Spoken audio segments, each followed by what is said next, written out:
Oh, hey, how you doing, everybody? It's Paul. Every once in a while, I break off into new territory. It's just part of what you do when you want to educate yourself a little bit and you want to have a little one-upsmanship from others. And, you just kind of break off a little bit. And I want to talk to you today about K2, Mount Everest. I think K2 is, one part of it going up. But regardless, it's Mount Everest, the tallest place on Earth, highest place on Earth, outside of Nepal there. And people spend ginormous amounts of money to go every year in order to be able to try to summit the highest mountain on planet Earth, which is 29,029 feet. It's astonishing because you're only a few thousand, you're only a few thousand feet below the cruising altitude of a major jet airliner,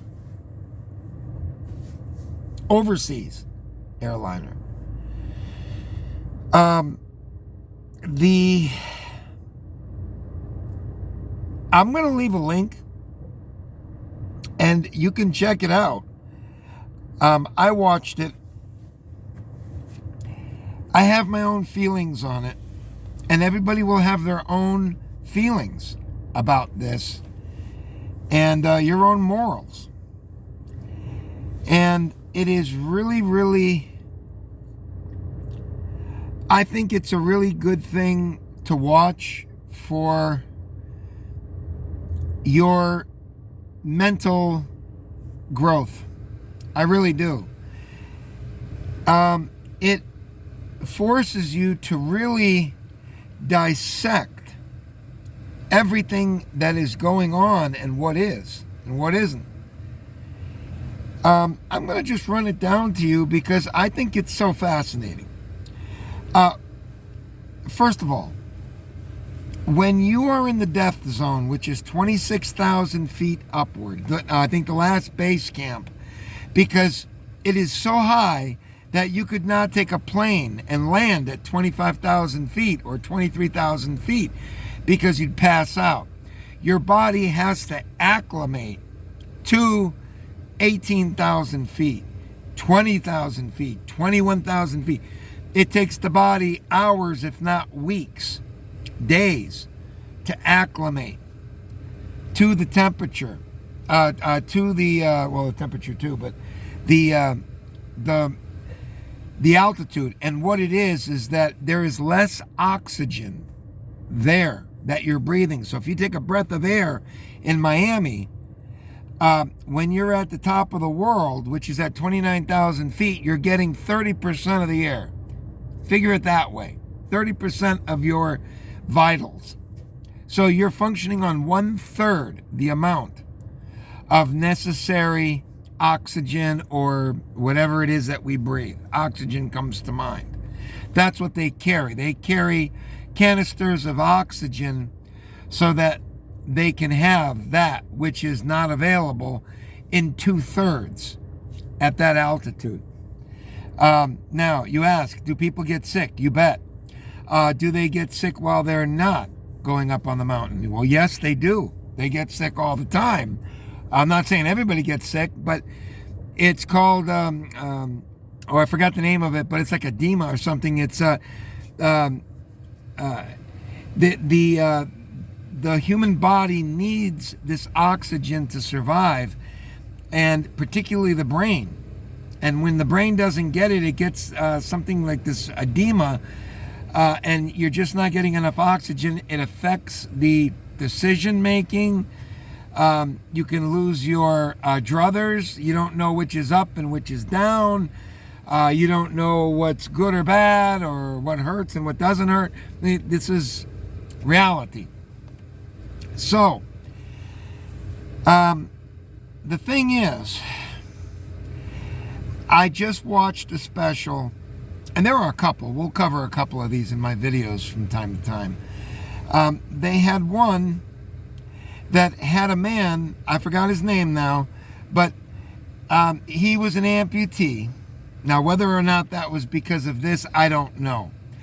He may have been an amputee before he did this, and he was from New Zealand. And he climbed up this mountain and wound up, I forget the whole thing now because it's difficult for Americans to understand New Zealanders in their natural talking state. It's very difficult in the terminology that they use. They use different things, and it was very difficult to follow. I understood most of it. Some of it, actually, probably not most. And one thing I did understand is that, this is the whole crux of it, is that on his way down, he tried, he saw a man that had been there for 9 hours in a cave, another climber who could not continue to go down. And there was really very little he could do about it. And this is where the mental growth comes in, and learning with Mount Everest, because when you're dealing with this, because it just never hurts to discover new things. And yeah, you kind of have to be in the mood, because this is kind of heady stuff, you know? It's not something you're going to learn while you want to go play a video game or you want to go play baseball or whatever else it is. You kind of have to sit down for a little bit. And the whole crux of the issue came down where this amputee, I forgot his name now, but he stopped, and I guess he had a word with that disabled climber, or that climber that couldn't really do much. And he had been there for 9 hours. And there's just nothing he could have done about it. And he continued on and went down and wound up, I believe he made it 200 yards from the upper base camp there, the first base camp that you would get to coming down off Everest, the base camp 8 or whatever it is. And the other hikers had to go up and get him, and a guy actually lifted him on his back and brought him down, a great big guy with a cowboy hat. I forgot his name. But he was lucky to survive. He did lose some of his fingers, and they did have to amputate more of his already amputated legs because they were black. They're frozen and frostbitten. And he was hailed as a hero when he made it back into New Zealand at the airport. And then later on, I forgot how much longer, but maybe, I don't know how much longer it was, probably within like a month. I don't know. But Sir Edmund Hillary, who was the first to summit Mount Everest in 1953. I don't think he used oxygen either. I'm not sure about that. I think he did it without oxygen. But he was the first one to do it in 1953. And he was, I think, a New Zealander. And he was knighted for this by the Queen of England. And he had come out and made some remarks criticizing the man for just letting a fellow climber just sit there after sitting there for 9 hours. When he bumped into him and saw that he wasn't really responsive too much. And Sir Edmund Hillary, as he's known, criticized him. And I just cannot believe that Edward Hillary would do that and criticize the man.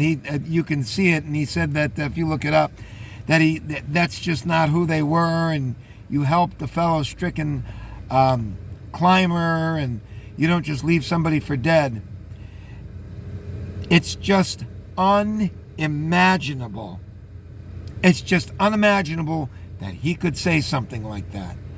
And he gets no respect from me. The human body is surviving on less than a third of the oxygen when you're climbing without oxygen. The chances that you can die are enormous, and it's hard to even explain how treacherous It is. And you can die at any moment. And oftentimes you're running on impulse power. You don't even have regular function. It's everything you can do to get down. It's hard to explain, but if you watch this link I'll put in there, you'll begin to understand. And you can look and see the bodies of the people that are still there. And it's because, like Green Boots there, who's trapped eternally in a cave there, that where people walk right by him and they see his green boots. He was a Pakistani climber, I believe, or Indian climber. And that is where his eternal resting place is. Why? Because they can't get him off. They can't drill. Helicopters can't get up there. They crash when they do try. They're eternally resting there. And there are hundreds of people that have died on this mountain. And they die after they've summited. They come down and they realize it's not so easy coming down. And they perish. And they're young people. A lot of them are young people, most of them. And it's the danger that you sign up for. And there's just no way that you can help a climber down from the death zone of 26,000 feet and above. There's just no way. That's why it's so dangerous, because if you have to come down on a ladder, imagine your brain having to work and it's starving of oxygen, and you can't make rational decisions anyway. It's extremely difficult. It requires coordination, and it's very difficult to pull it together when you're in that kind of thing.